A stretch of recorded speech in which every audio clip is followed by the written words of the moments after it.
നമുക്ക് പ്രാർത്ഥിക്കാം. പരിശുദ്ധ നിത്യമായ ദൈവമേ, സ്വർഗീയ പിതാവേ, തിരുനാമത്തെ വാഴ്ത്തുന്നു, സ്തുതിക്കുന്നു. നിന്റെ ഏറിയ കൃപകൾക്കായി സ്തോത്രം ചെയ്യുന്നു. അത്യുന്നതനായി ആദ്യനും അന്ത്യനും ഞങ്ങളുടെ വീണ്ടെടുപ്പ് നീതീകരണമായിരിക്കുന്ന ദൈവത്തോടു കൂടെ ഒരു കൂട്ടായ്മ നൽകിയല്ലോ. നിന്റെ സ്നേഹത്തിനായി കരുതലിനായി സ്തോത്രം ചെയ്യുന്ന കർത്താവ്, നിന്റെ വിശുദ്ധ നാമം ഇവിടെ മഹിമപ്പെടുമാറാകട്ടെ എന്ന് പ്രാർത്ഥിക്കുന്നു. ക്രൂശിൽ നേടിയ ജയത്തിൻ്റെ അവകാശികളായി നിന്നെ വിശ്വസിക്കുന്ന അടിയങ്ങളെ കർത്താവ് നീ കണക്കിടുന്നല്ലോ.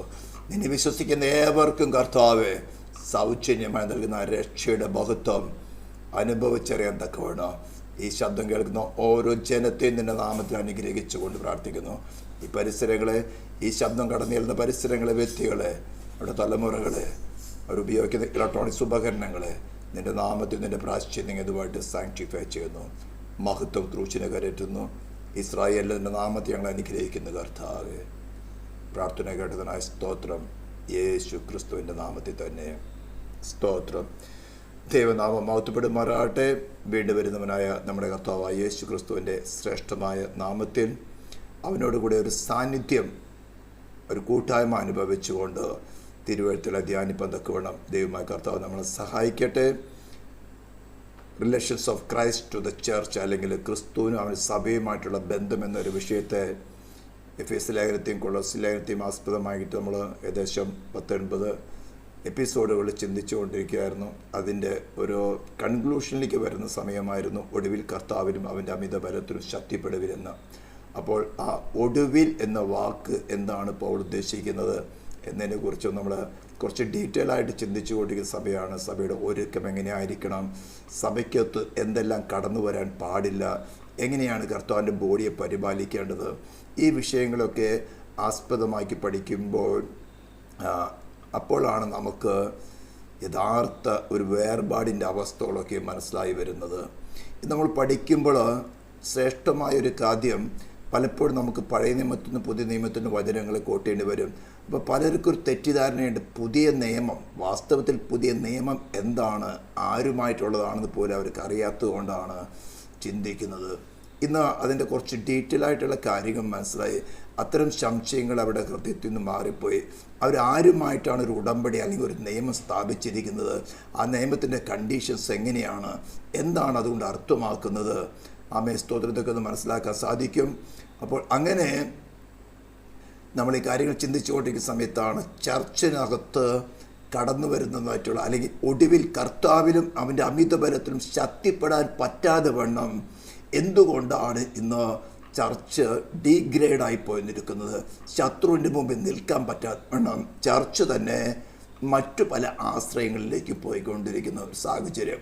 അങ്ങനെ ചിന്തിച്ചുകൊണ്ടിരിക്കുന്ന സമയത്തായിരുന്നു ശ്രേഷ്ഠന്മാരായി ചില ദേവദാസന്മാരെന്ന് പേർ വിളിക്കപ്പെടുന്നവർ തമ്മിലിരുന്നൊരു കൂടി ചർച്ച നടത്തുകയും സഭയ്ക്കകത്ത് ചില ഉപദേശ വിഷയങ്ങൾ, പ്രത്യേകിച്ചും ആഭരണ വിഷയം ചർച്ചിനകത്ത് കൊണ്ടുവന്നത് അത് അബദ്ധമായി പോയി എന്ന് പറഞ്ഞുകൊണ്ട് വളരെ പരിഹാസമായിട്ട് ആ വിഷയത്തെ ഹാൻഡിൽ ചെയ്യുന്നത്. അപ്പോൾ നാം ചിന്തിച്ചു കൊടുക്കുന്ന വിഷയമാണ് എന്തുകൊണ്ടാണ് സഭയ്ക്ക് ഒടുവിൽ കർത്താവിലും അവൻ്റെ അമിത ബലത്തിലും ശക്തിപ്പെടാൻ പറ്റാത്തത്. അത് നമ്മൾ ചിന്തിക്കണമെങ്കിൽ സഭ എന്ന് പറയുന്നത്, അല്ലെങ്കിൽ ദൈവത്തിൻ്റെ ആലയം എന്ന് പറയുന്നത്, ആമേ സ്തോത്രം, മാളിക മുറിക്ക് ശേഷം നാം ആയിരിക്കുന്ന വിശ്വാസിയായിരിക്കുന്ന ഓരോ വ്യക്തികളുടെ ശരീരമാണ്. ദൈവത്തിൻ്റെ ദാനമായി നിങ്ങളിരിക്കുന്ന പരിശുദ്ധാത്മാവിൻ്റെ മന്ദിരമാകുന്നു നിങ്ങളുടെ ശരീരം എന്നിരിക്കെ നിങ്ങൾ താന്താങ്ങൾക്കുള്ളവരല്ല, നമ്മൾ വിലയ്ക്ക് വാങ്ങിയിരിക്കുന്നതാണ്. അപ്പോൾ ഇത് നാം പഠിക്കുമ്പോൾ, അപ്പോൾ നമ്മൾ പഴയ നിയമത്തിലെ ആലയങ്ങളെക്കുറിച്ചും സമാഗമന കൂടാരത്തെക്കുറിച്ച് കൊണ്ടും, മോശയുടെ സമാഗമന കൂടാരത്തെക്കുറിച്ച് കൊണ്ടും, സലമോൻ തീർത്ത ആലയത്തെക്കുറിച്ച് കൊണ്ടും, പിന്നീട് ഹെരോദാവ് തീർത്ത് കൊടുത്ത ആലയത്തെക്കുറിച്ച് കൊണ്ടും, അല്ലെങ്കിൽ ബാബിലെ പ്രവാസം കഴിഞ്ഞ് വന്നിട്ട് എസ്രയും കൂട്ടും കൂടി ചേർത്ത ആലയം, അതിന് ശേഷം ഹെരോദാവ് അതിനെ ഒന്നുകൂടി മോഡിഫൈ ചെയ്ത ആലയങ്ങളെക്കുറിച്ചോട് നമ്മൾ കൂടുതൽ ചിന്തിക്കുക. അപ്പോൾ കൂടുതലായിട്ടും മോശ തീർത്ത, അല്ലെങ്കിൽ ദൈവത്തിൻ്റെ ആലോചന പ്രകാരം, ദൈവത്തിൻ്റെ മാതൃക പ്രകാരം തന്നെ മോശ തീർത്ത സമാപന കൂടാരമായിട്ട് നമ്മൾ കമ്പയർ ചെയ്യും. ഇത് ദൈവത്തിൻ്റെ ആലയം എന്ന വിഷയമുള്ള തരത്തിലാണ്. അപ്പോൾ സഭയ്ക്കകത്ത് എന്തുകൊണ്ടാണ് കർത്താവിന് വസിക്കാൻ പറ്റാത്തത്, എന്തുകൊണ്ടാണ് സഭയുടെ ശക്തി നഷ്ടപ്പെട്ടത്? ക്രിസ്തു ഉണ്ടെങ്കിലേ സഭയ്ക്ക് ശക്തിയുള്ളൂ.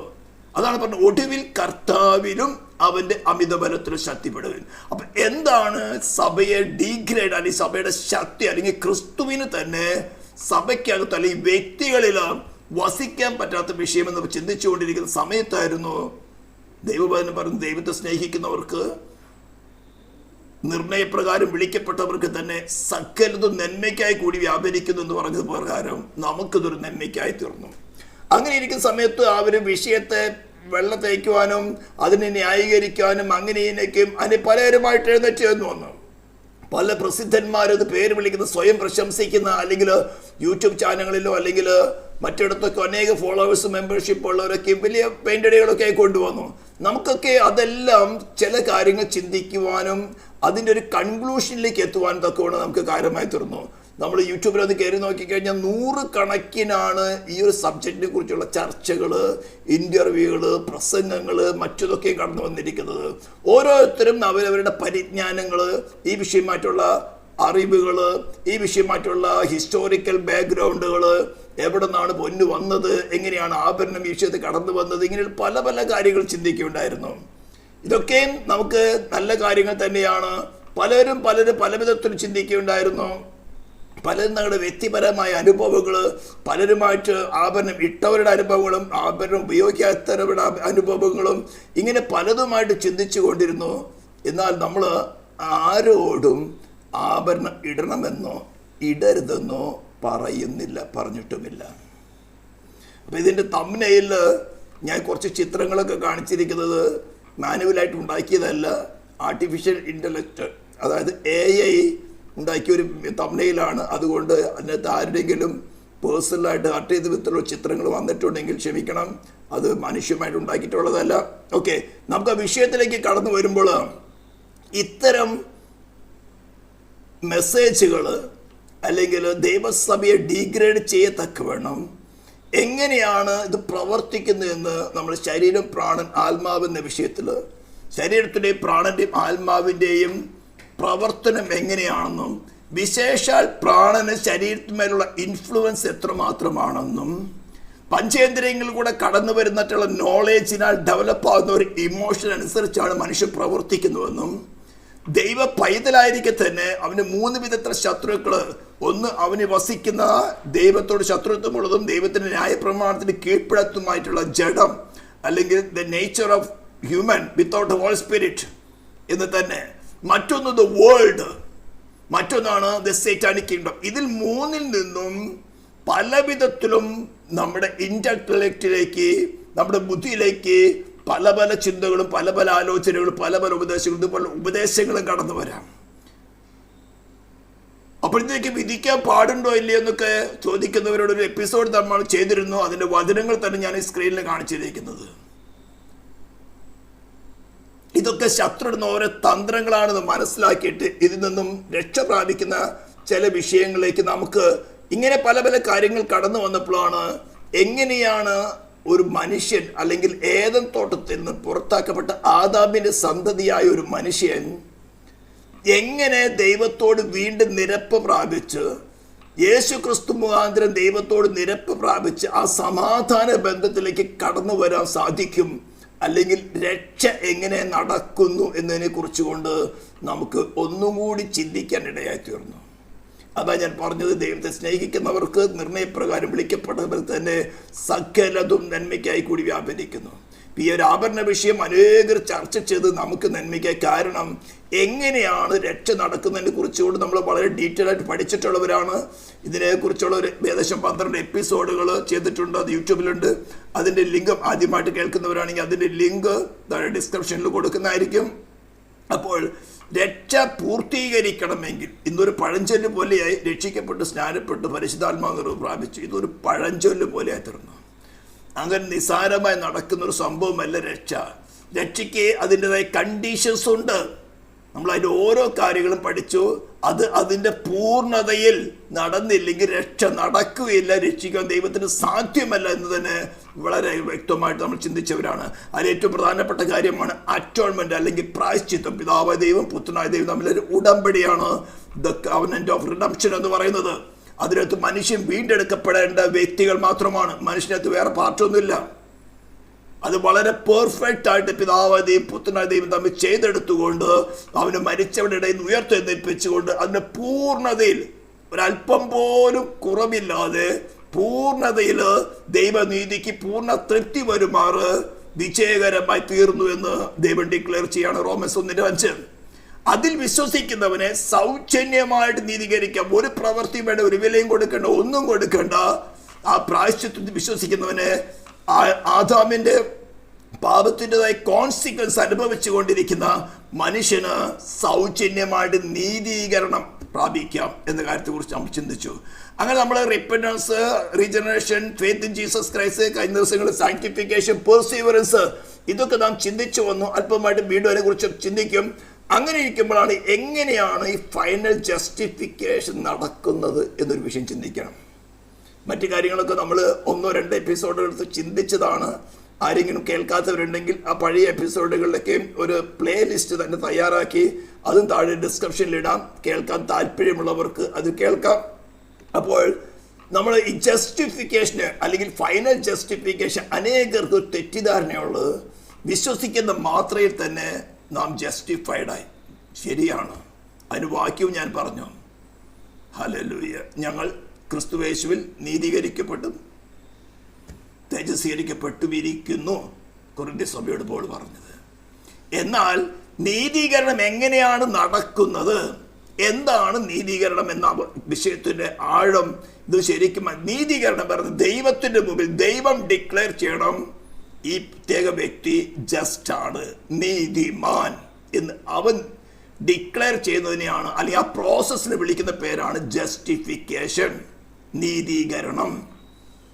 1 കൊരിന്ത്യർ 1:30 വാക്യത്തിൽ വളരെ വ്യക്തമാക്കുന്നുണ്ട്. അവൻ നമുക്ക്, അതായത് ക്രിസ്തു നമുക്ക് ദൈവത്തിൽ നിന്ന് ജ്ഞാനവും നീതിയും ശുദ്ധീകരണവും വീണ്ടെടുപ്പുമായി തീർന്നു. He himself. ഇതെല്ലാം ആഴത്തിൽ മനസ്സിലാക്കി വരുമ്പോഴാണ് കൊമ്പിന് മുന്തിരിവള്ളി വസിച്ചിട്ടല്ലാതെ ഫലം കഴിക്കാൻ കഴിയാത്തതുപോലെ ക്രിസ്തുവിൽ വസിച്ചല്ലാതെ നമുക്ക് രക്ഷ പ്രാപിക്കാൻ സാധ്യമല്ല എന്ന് മനസ്സിലാക്കാൻ സാധിക്കുന്നത്. Knowledge something different, emotion something different, experience something different, നമ്മളത് പഠിച്ചു വരും. അപ്പോൾ ഈ നീതീകരണം എന്ന് പറഞ്ഞു കഴിഞ്ഞാൽ, ഞാനിവിടെ ഇംഗ്ലീഷിലും മലയാളത്തിലും എഴുതിയിട്ട് ഞാൻ മലയാളത്തിൽ വായിക്കുന്നു. പാപിയെ നീതിമാനായി പ്രഖ്യാപിക്കുന്നതിലല്ല ഇതിൻ്റെ കാതൽ, മറിച്ച് ഭരണപരമായ തലത്തിൽ ഒരു ഗവൺമെന്റൽ റിലേഷനിലാണ് പറയുന്നത്, അവനോട് നീതിമാനോടുള്ളത് പോലെ പെരുമാറുന്നതിലാണ്. അതായത് ഇതൊരു ഭരണപരമായ മാപ്പിലോ പൊതുമാപ്പിലോ ആണ് അടങ്ങിയിരിക്കുന്നത്. നിയമപ്രകാരം ലഭിക്കേണ്ട ശിക്ഷാവിധി നടപ്പിലാക്കുന്നത് തടയുകയും ഒഴിവാക്കുകയും ചെയ്യുക. അത് പ്രായശ്ചിത്ത മുഖാന്തരം നടത്തിയെടുത്തു. പാപം ചെയ്തവരും നിയമത്താൽ കുറ്റക്കാരായി വിധിക്കപ്പെട്ട് നിത്യമരണത്തിലേക്ക് വിധേയരായവരെ മാപ്പ് നൽകി സ്വീകരിക്കുക.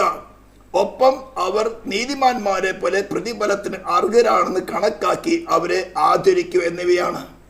അപ്പോൾ ഞാൻ പറഞ്ഞത് കഴിഞ്ഞ ക്ലാസ്സുകളിൽ, ക്രിസ്തുവിൽ വിശ്വസിക്കുന്ന ഒരുവരെ പാപം ക്ഷമിച്ച് കിട്ടിയവിട്ടല്ല, യേശു ഒരു കാലത്തും പാപം ചെയ്യാതിരുന്നത് പോലെ ഡിവൈൻ ഗവൺമെന്റ് കാണുന്നത് വിശ്വസിക്കുന്നവനെ ഒരു കാലത്തും പാപം ചെയ്യാത്തവരായിട്ടാണ്.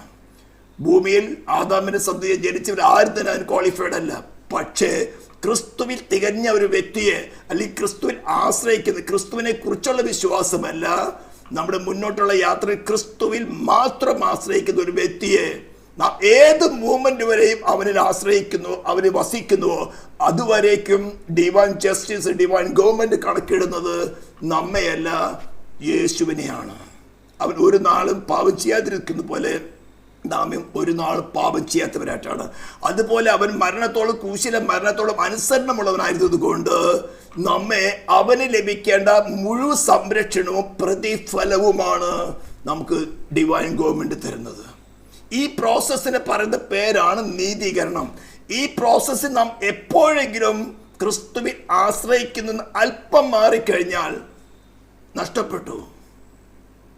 പിന്നെ ഡിവൈൻ ഗവൺമെന്റ് ശിക്ഷ വിധിച്ചേ പറ്റുള്ളൂ. ദൈവമല്ല ശിക്ഷ വിധിക്കുന്നത്, ഡിവൈൻ ഗവൺമെന്റ് അല്ലെങ്കിൽ ഡിവൈൻ ജസ്റ്റിസ് വിധിക്കുന്ന ശിക്ഷയെ നടപ്പിലാക്കുന്നതാണ് ദൈവം. ഇതെല്ലാം ആഴത്തിൽ മനസ്സിലാക്കി നിങ്ങളുടെ ഹൃദയത്തിൽ സൂക്ഷിക്കേണ്ട ആവശ്യകതയുണ്ട്. അപ്പോൾ ആ അന്തിമ സ്റ്റേജില് നമ്മുടെ ഈ ശരീരത്തിൽ നിന്ന് പ്രാണനും ആത്മ വേർപെട്ട സമയത്ത് രക്ഷിക്കപ്പെട്ടോ ഇല്ലയോ എന്ന് പറയാൻ പറ്റുള്ളൂ. ഇന്ന് രക്ഷാവാചകം പറയുന്നത് കൊണ്ടോ ഒരു പ്രാർത്ഥന ചൊല്ലിയത് കൊണ്ടോ ഇതുകൊണ്ടൊന്നും രക്ഷിക്കപ്പെട്ടു എന്ന അവസ്ഥയിലേക്ക് വരുന്നില്ല. നാം പ്രാശ്യത്തിൽ വിശ്വസിച്ച് യേശുവിനെ കർത്താവായി രക്ഷിതമായി സ്വീകരിക്കുന്ന സമയത്ത് നമ്മുടെ മുൻകഴിഞ്ഞ പാപങ്ങൾ ദൈവം മായ്ച്ചു കളയുന്നു, ശിക്ഷകളെ മായ്ച്ചു കളയുന്നു. തുടർന്നൊരു ജീവിതം നമുക്കുണ്ട്. അതിനെ ആസ്പദമാക്കിയാണ് ഫിലിപ്പീൻസ് 2:14 കഴിഞ്ഞൊരു എപ്പിസോഡ് വ്യക്തമായിട്ട് വിവരിച്ചതാണ്. ഭയത്തോടും വിറയലോടും കൂടെ നിങ്ങളുടെ രക്ഷയ്ക്കായി പ്രവർത്തിപ്പിൻ. Work out your own salvation. ഇത് നാമും പരിശുദ്ധാത്മാവും കൂടെ ചെയ്തൊരു പ്രവൃത്തിയാണ്. നമ്മുടെ ഹ്യൂമൻ നേച്ചേഴ്സിനെ നമുക്ക് മനസ്സിലാക്കി തരുമ്പോൾ, ദൈവത്തിൻ്റെ പരിശുദ്ധാത്മ മനസ്സിലാക്കി തരുമ്പോൾ അതിനെ റിനൗൺസ് ചെയ്ത് അവിടെ ക്രിസ്തുവിനെ റീപ്ലേസ് ചെയ്യുന്ന പരിപാടിയാണത്. അങ്ങനെയാണ് നാം കൃപമേ കൃപ പ്രാപിച്ച് അതേ പ്രതിമയായിട്ട് രൂപാന്തരപ്പെടുന്നത്. അവരാണ് ക്രിസ്തുവിനോടുകൂടെ വാഴുവാൻ പോകുന്നവർ. ഇതെല്ലാം വളരെ ലളിതമായിട്ട് മനസ്സിലാക്കാവുന്ന ഒരു കാര്യമുള്ളൂ. ഇതിനു വേണ്ടി വലിയ ഗ്രീക്കോ തിയോളജിയോ അല്ലെങ്കിൽ ഒന്നും പഠിക്കേണ്ട കാര്യമല്ല.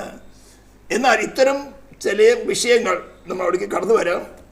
അപ്പോൾ ഇതെങ്ങനെയാണ് ദൈവം നടത്തിയെടുത്തത്? ഈ ജസ്റ്റിഫിക്കേഷൻ, ഫ്രീ ജസ്റ്റിഫിക്കേഷന് വേണ്ടിയിട്ട് ദൈവം എങ്ങനെയാണ് നടത്തിയെടുത്ത ഒരു വിഷയമാണ് നമ്മൾ ടാബർനാക്കിള്, നമ്മൾ നിയമപ്പെട്ടകത്തെക്കുറിച്ച് കൊണ്ടും അതുപോലെ തന്നെ അതിന് മേളിലിരിക്കുന്ന കൃപാസനത്തെക്കുറിച്ച് പല പ്രാവശ്യം ഞാൻ പറഞ്ഞിട്ടുണ്ട്. നിയമപ്പെട്ടകം എന്ന് പറയുന്നത് അതിനകത്തിരിക്കുന്ന ദൈവം സ്വന്തം വിരൽ കൊണ്ട് എഴുതി കൊടുത്ത കൽപ്പനകളാണ്. അത് ദൈവത്തിൻ്റെ ഡിവൈൻ ലോയെ കാണിക്കുന്നു. ഡിവൈൻ ലോയ്ക്ക് ഒരേ സ്വഭാവമുള്ളൂ, പാപം ചെയ്ത് ദേഹി മരിക്കണം.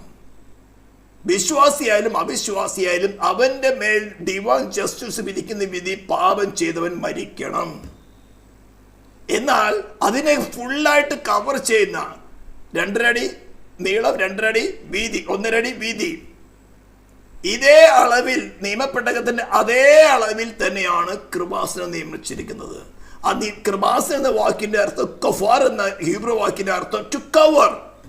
നിയമം വിധിക്കുന്നതായിട്ടുള്ള ശിക്ഷാവിധിയെ ടോട്ടലായിട്ട് കവർ ചെയ്യുന്നതാണ് യേശു ക്രിസ്തുവിന്റെ പ്രായശ്ചിത്തം. ഇതാണ് നമ്മൾ മറ്റു ചിത്രത്തിൽ നമ്മൾ കാണുന്നത്, യാഗപീഠം കത്തിക്കൊണ്ടിരിക്കുന്നത്.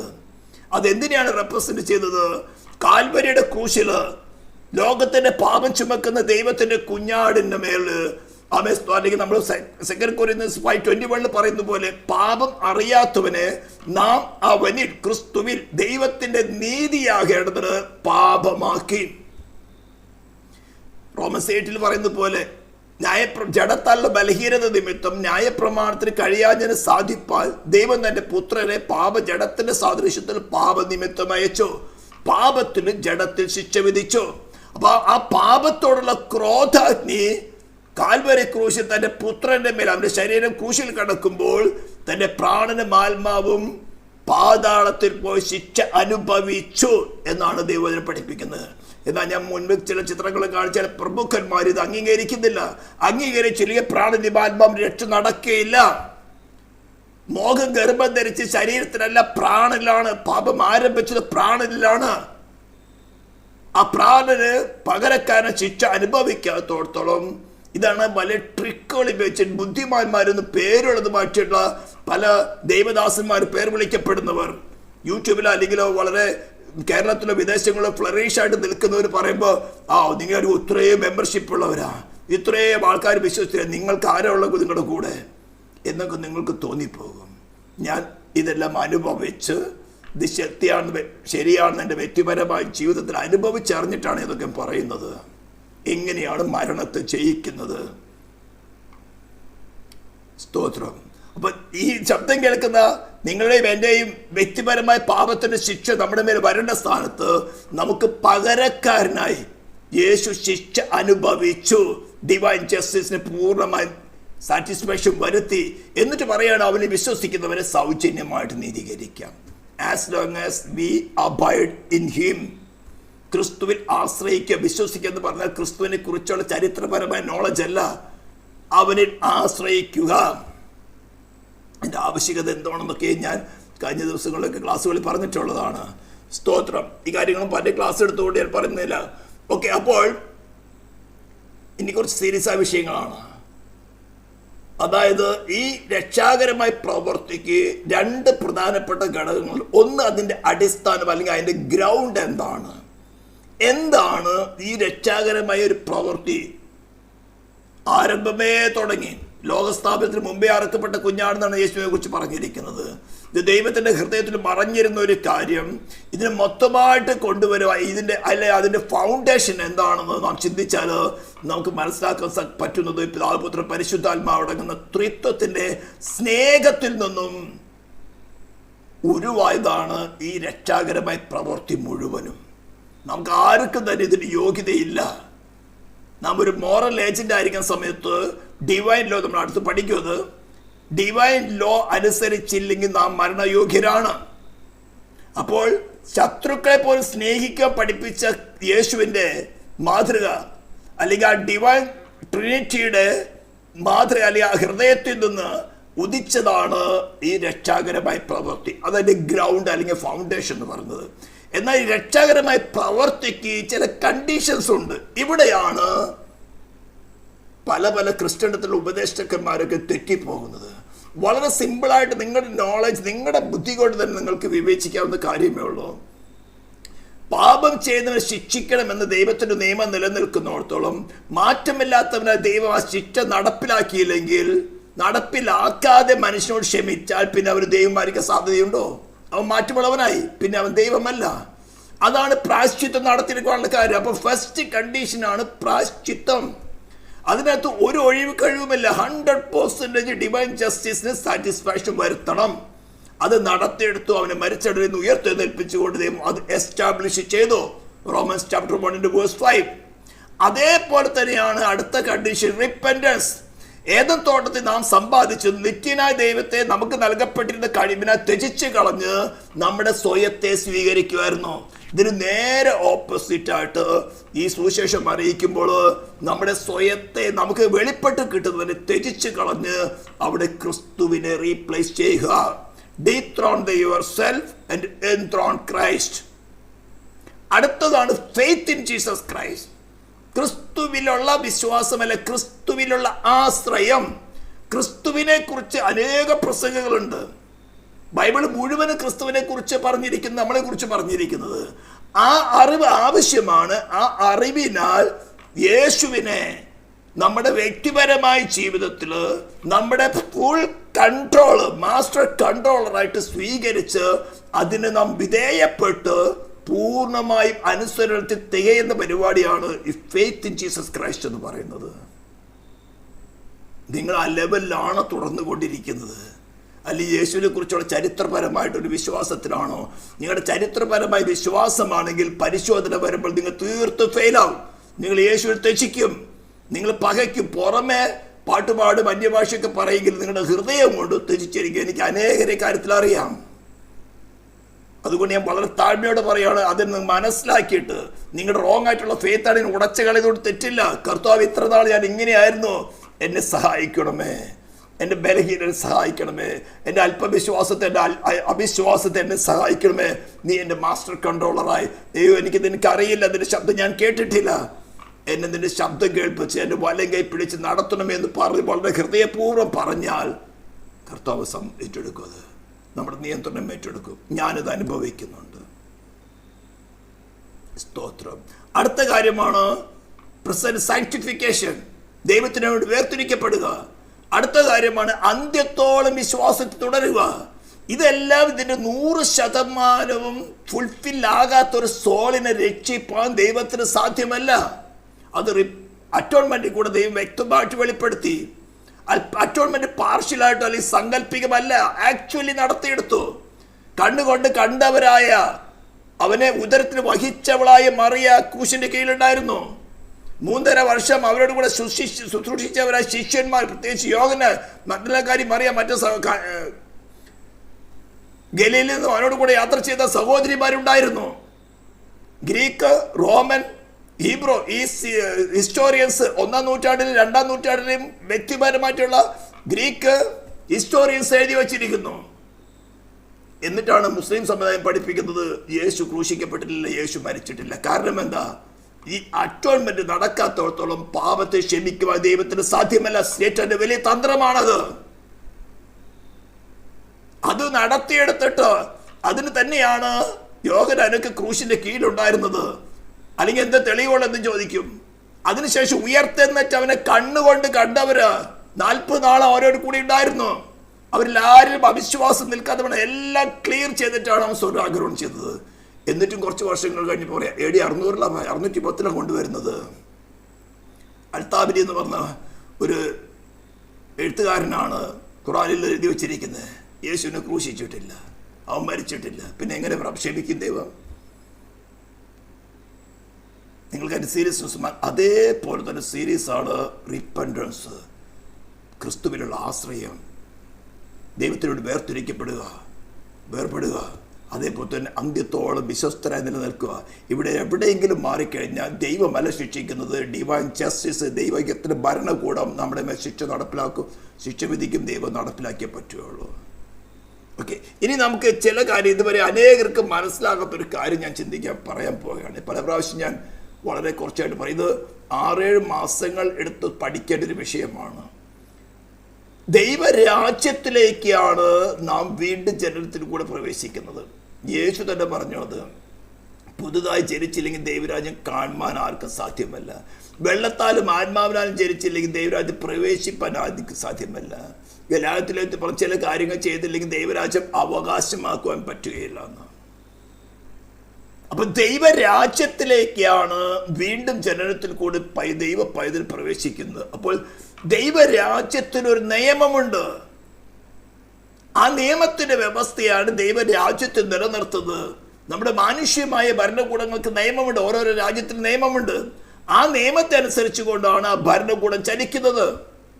തെറ്റു ചെയ്യുന്നവനെ മാതൃകാപരമായി ശിക്ഷിക്കുക, അനുസരിക്കുന്നവന് ആ രാജ്യത്തിന്റെ ശക്തിക്കും നിയമത്തിനനുസരിച്ചുകൊണ്ട് പ്രതിഫലവും സംരക്ഷണവും കൊടുക്കുക. ഇതൊക്കെ നിയമത്തിന്റെ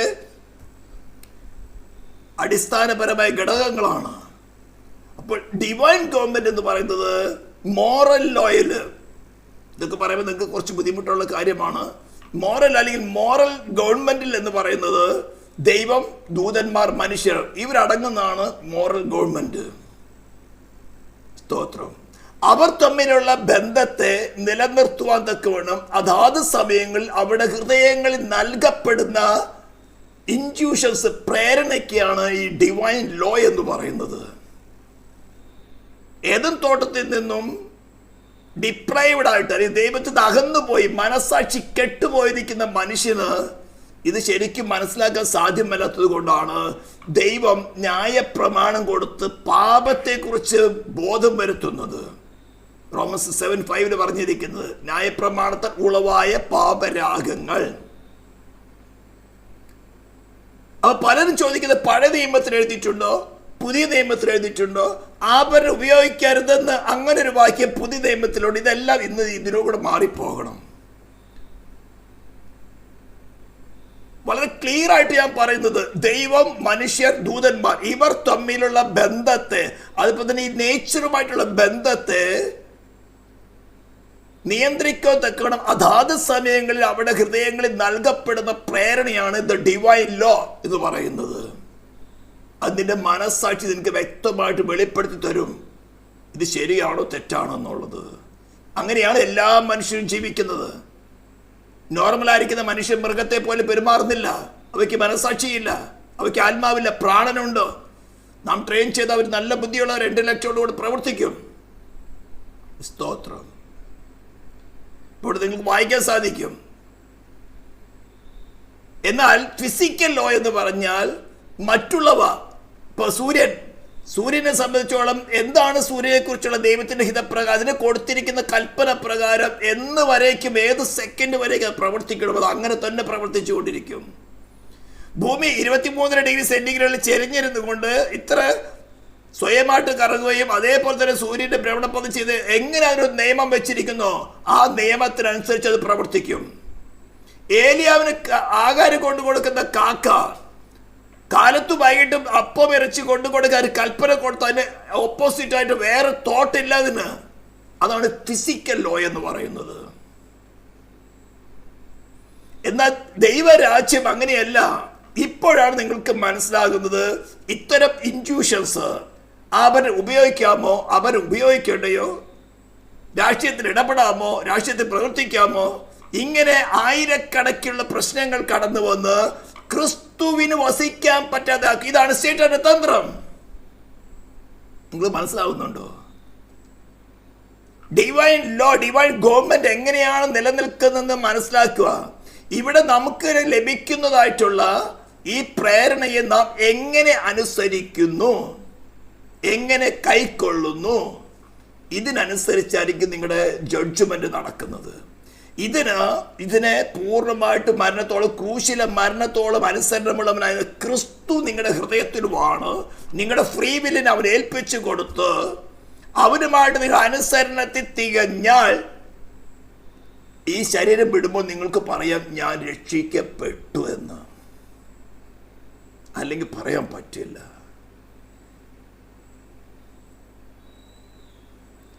അപ്പൊ മോറൽ ലോയുടെ നേച്ചർ എന്ന് പറഞ്ഞു കഴിഞ്ഞാൽ the law of liberty, intellect and responsible choice.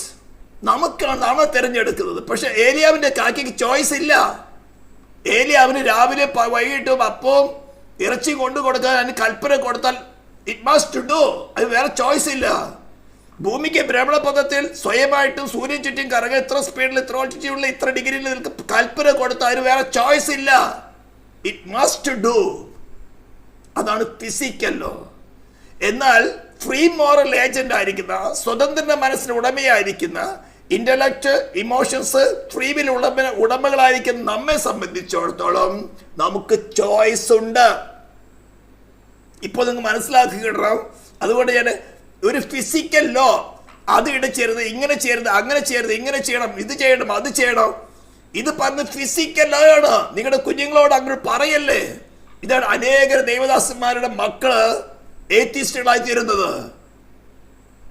അവർ ജനിച്ചു വരുന്ന അതേ സമയത്ത് ഇതെല്ലാം കണ്ടു വളരെയാണ്. അപ്പൊ അവർക്ക് ഇങ്ങനെ അങ്ങനെ ചെയ്യാൻ പാടില്ല, ഇങ്ങനെ ചെയ്യാൻ പാടില്ല, അത് ചെയ്യാൻ പാടില്ല, ഇത് ചെയ്യാൻ പാടില്ല. ഇതെന്ത് നിയമം കൊണ്ടുവന്നിരിക്കുന്നത്? ഞങ്ങൾക്ക് സ്വാതന്ത്ര്യമല്ലയോ? വാസ്തവത്തിൽ അവർ വീണ്ടും ജന്മം പ്രാപിക്കാതെ വണ്ണം നിയമം അവരുടെ മേൽ അടിച്ചേൽപ്പിച്ച്, ഇതാണ് ചോദ്യം, ആഭരണ വർജനം പെന്തിക്കോസ്റ്റിൽ അനുവദനീയമാണോ അല്ലയോ? ആരാ നിന്നോട് ഫിസിക്കൽ ലോ അപ്ലൈ ചെയ്യാൻ പറഞ്ഞത്? ഡിവൈൻ ഗവൺമെന്റ് മോറൽ ലോയിലാണ്, മോറൽ ഗവൺമെന്റ് ആണ്, മോറൽ ഒബ്ലിഗേഷൻസ് ആണ്. നിങ്ങൾക്ക് മനസ്സിലാവുന്ന ലാംഗ്വേജ് ആണോ? It does not force or coerce. It rules through persuasion and motive. It presents values to the intellect and relies on the individual freely to choose. നിന്നെ നിർബന്ധിക്കുന്നില്ല. പിന്നെ നിന്നെ നിയമം ചോദിക്കട്ടെ, പുതിയ നിയമത്തിൽ ആഭരണം ധരിക്കരുതെന്ന് ഒരു പ്രമാണമുണ്ടോ, വാക്യമുണ്ടോ? ആര് ചോദിക്കുന്നതിനോട്? ആര് നിനക്ക് ഉത്തരം തരുന്നു? അത് ഫിസിക്കൽ ആണ്, ഫിസിക്കൽ ഗവൺമെന്റ് ആണ്. ഓക്കെ, സംഘടനകൾക്കൊക്കെ IPC-ല് ആഭരണം ധരിക്കണമെന്ന് പുതിയ നിയമത്തിലോ പഴയ നിയമത്തിലോ ഒരു വചനമുണ്ടോ എന്ന് വേണമെങ്കിൽ ചോദിക്കാം. സംഘടന, അത് അവരുടെ നിയമം. ദൈവരാജ്യത്തിൽ അങ്ങനെ ഇല്ല. നിങ്ങൾക്ക് മനസ്സിലാകുന്ന ലാംഗ്വേജ് ആരെങ്കിലും മനസ്സിലാകുന്നതിന് കമന്റ്സിൽ എഴുതി ചോദിക്കുക. അല്ലെ എൻ്റെ ടെലിഫോൺ നമ്പർ ഞാൻ കൊടുത്തിട്ടുണ്ട്. സ്കോപ്പ് എന്ന് പറയുന്നത് ഇറ്റ് ഗവേഴ്സ് മോറൽ ഏജൻസ്. ദൈവം, ദൂതന്മാർ, മനുഷ്യർ, ഇവരാണ് moral agents. Being who possess intellect, sensibility and free will. നിങ്ങൾക്ക് നിങ്ങളുടെ വ്യക്തിപരമായ ജീവിതത്തിൽ നിങ്ങൾക്കിത് ഇല്ലയോ? ഇന്റലക്ട് ഇല്ലയോ? ബുദ്ധി ഇല്ലയോ? ആ ബുദ്ധിയിൽ ഒരു നോളജ് വരുമ്പോഴല്ലേ നിങ്ങളൊരു വികാരം ഉളവാകുന്നത്. സന്തോഷത്തിനായി ഒരു വാർത്ത വന്ന് നിങ്ങൾ സന്തോഷിക്കുന്നത് എങ്ങനെ? ദുഃഖകരമായ ഒരു വാർത്ത വന്ന് ദുഃഖം പ്രകടിപ്പിക്കുന്നത് എങ്ങനെ? നിങ്ങൾക്ക് നിങ്ങളിലായ ഒരു വികാരമില്ല. എന്തെങ്കിലും കാണുമ്പോഴോ കേൾക്കുമ്പോഴോ, അതായത് നമ്മുടെ പഞ്ചേന്ദ്രിയങ്ങൾ മുഖാന്തരം ലോകമായിട്ട് ബന്ധപ്പെടുമ്പോഴോ, അല്ലെങ്കിൽ നമ്മുടെ മനുഷ്യാത്മാ മുഖാന്തരം സ്പിരിച്വൽ വേൾഡുമായിട്ട് ബന്ധപ്പെടുമ്പോഴോ, ആ അറിവിനോട് അനുസ്പാദികമായിട്ടൊരു വികാരമാണ് നമ്മൾ ഉളവാകുന്നത്.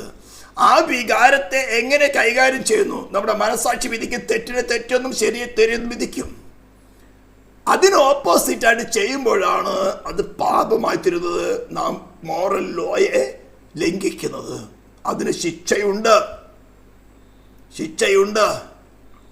ക്രിസ്തുവിലാണ് ഞാൻ സ്നാനപ്പെടുന്നു പറഞ്ഞിട്ട് അങ്ങനെ ചെയ്ത് നടന്ന ശിക്ഷയുണ്ട്. അത് വളരെ വ്യക്തമായിട്ട് എഫേസ്യർ ലേഖനത്തിൽ പറഞ്ഞിരിക്കുന്നത്. രക്ഷിക്കപ്പെടുന്നതിന് മുമ്പേ കുറിച്ചുള്ള അവസ്ഥ പറഞ്ഞിരിക്കുന്നത്. ഒരു വാക്യം മാത്രം ഒന്ന് വായിക്കാൻ ആഗ്രഹിക്കുകയാണ്. എഫേസ്യർ ചാപ്റ്റർ 2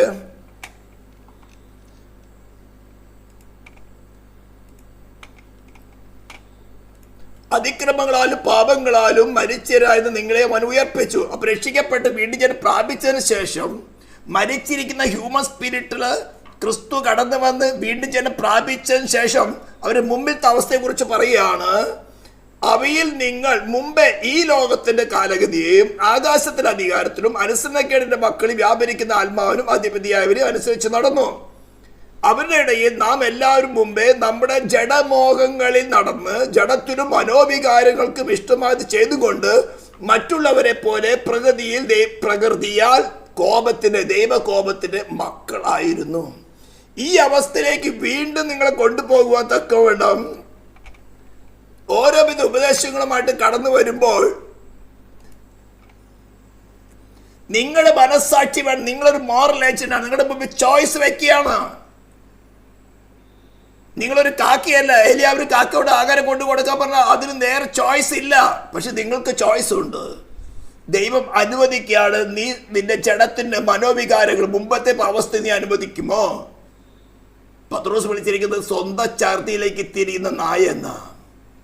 ഇങ്ങനെ സ്വന്തം ഛർദിയിലേക്ക് നിന്റെ മനസ്സാക്ഷി നിയമം വെച്ചിട്ടാണോ നീ ആഭരണം ഊരി കളഞ്ഞതെങ്കിൽ ഒരു കാര്യമില്ല. നിന്റെ മനസ്സാക്ഷിയിൽ ഇടപെട്ടിട്ട് നിന്റെ വ്യക്തിപരമായ ചോയ്സ് കൊണ്ടാണോ നീ തിരഞ്ഞെടുത്തെങ്കിൽ യു വിൽ സ്റ്റേ ദെയർ.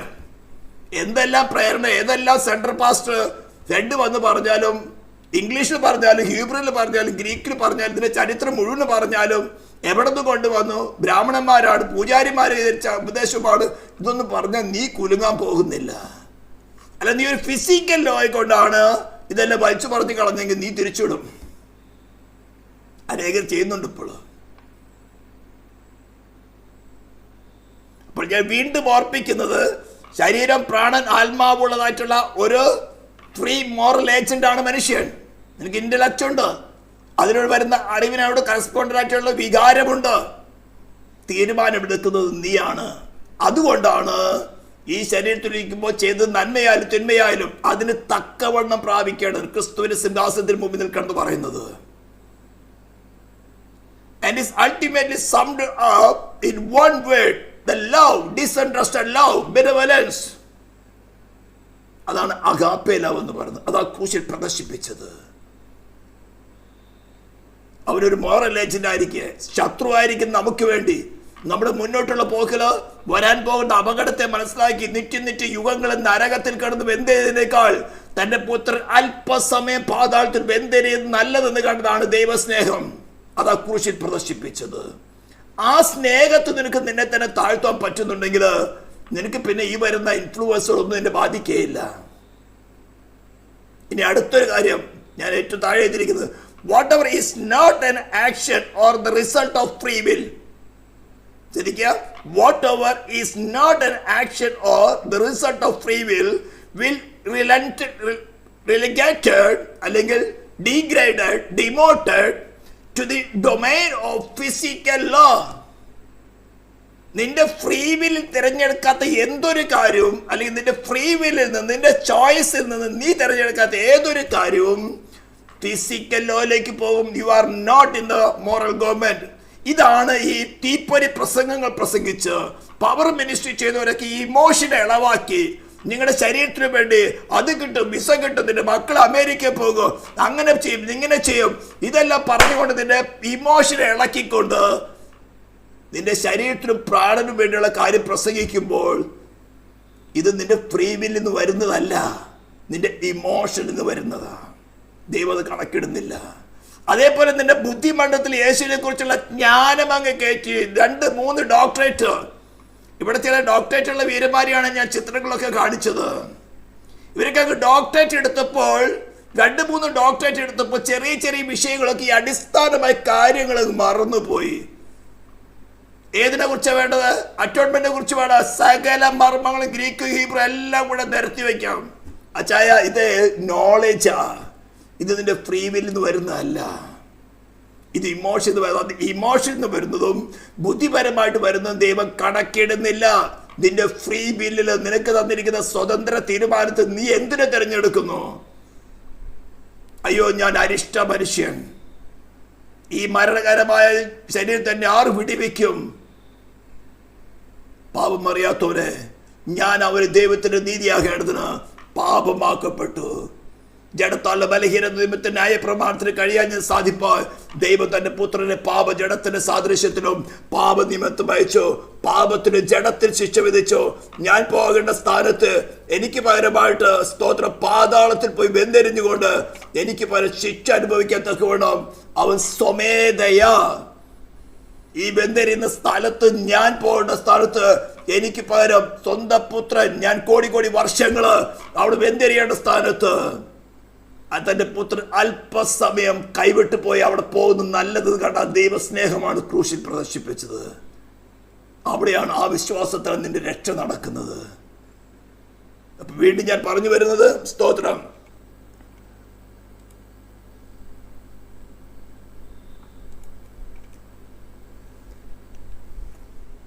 നീ ഒരു മോറൽ ഏജന്റ് ആയിരിക്കുന്ന സമയത്ത് ഇത്തരം പല ചിന്തകളും ദൈവം അനുവദിക്കും. പറയാറുണ്ട്, ദൈവം ഇതൊക്കെ അനുവദിക്കാതിരുന്നെങ്കിൽ, ഏതും തോട്ടത്തിൽ നന്മയെ കുറിച്ച് അറിവിന്റെ പ്രശ്നത്തെ ഫലം വയ്ക്കാതിരുന്നെങ്കിൽ, അതാണ് ഫിസിക്കൽ ലോ. ചോയ്സ് ഇല്ല. നിന്റെ മുമ്പിൽ ചോയ്സ് വെച്ചിരിക്കുകയാണ്. ഇതുപോലുള്ള ഉപദേശങ്ങൾ, രാഷ്ട്രീയത്തിൽ ഇടപെടാമോ, ഇലക്ഷനിൽ നിൽക്കാമോ, അത് ചെയ്യാമോ, ഇത് ചെയ്യാമോ. പുതിയ നിയമത്തിൽ ഇങ്ങനെയല്ലേ എഴുതിയിരിക്കുന്നത്. ഒരു വിദ്വാൻ പറഞ്ഞിരിക്കുന്നത് എന്താ? ജാതി എന്ന് മാനസാന്തരപ്പെടുന്നവർക്ക് വിഗ്രഹാർപ്പിതം, രക്തം, ശ്വാസം പിടിച്ചത്ത്, ഇത് മാത്രമേ ഫോർമേഡ് ചെയ്തിട്ടുള്ളൂ എന്ന് പരിശുദ്ധാത്മാവിന് ഞങ്ങൾക്ക് തോന്നിയിരിക്കുന്നു. നിങ്ങൾ പരിശുദ്ധാത്മാവിന് തോന്നാത്ത കാര്യം നിങ്ങൾ എന്തിനാ ആഭരണ പറച്ചിനെ പറഞ്ഞത്?